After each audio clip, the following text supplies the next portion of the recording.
Salut les cathos, aujourd'hui nous sommes le 4 octobre et nous fêtons Saint François d'Assise.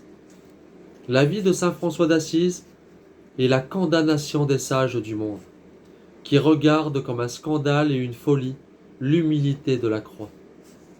Il naît à Assise, en Ombrie.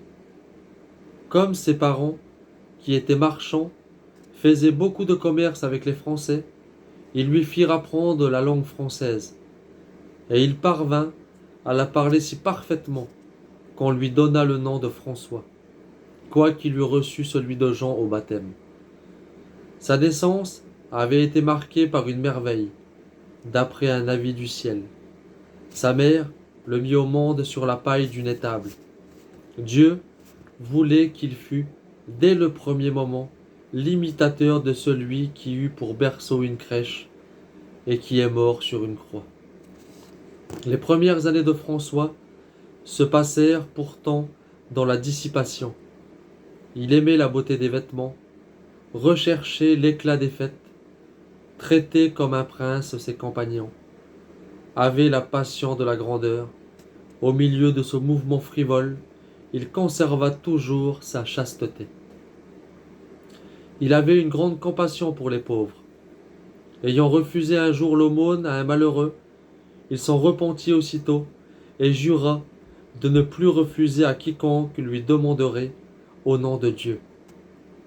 Après des hésitations, François finit par comprendre la volonté de Dieu sur lui et se voua à la pratique de cette parole qu'il a réalisée plus que tout autre saint. Si quelqu'un veut venir après moi, qu'il renonce à lui-même, qu'il porte sa croix et qu'il me suive. Sa conversion fut accompagnée de plus d'un prodige. Un crucifix lui adressa la parole. Un peu plus tard, il guérit plusieurs lépreux en baissant leurs plaies.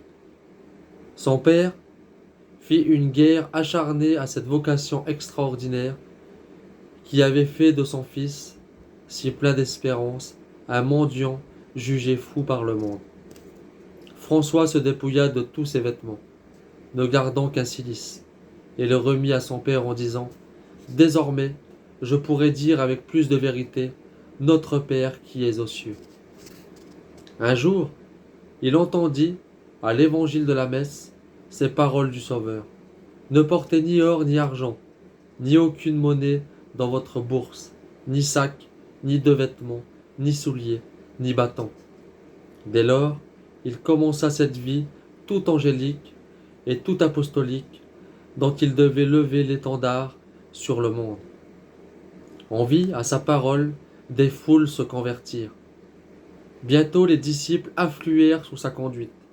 Il fonda un ordre de religieux qui porta son nom, et un ordre de religieuses qui porte le nom de Sainte Claire, la digne imitatrice de François.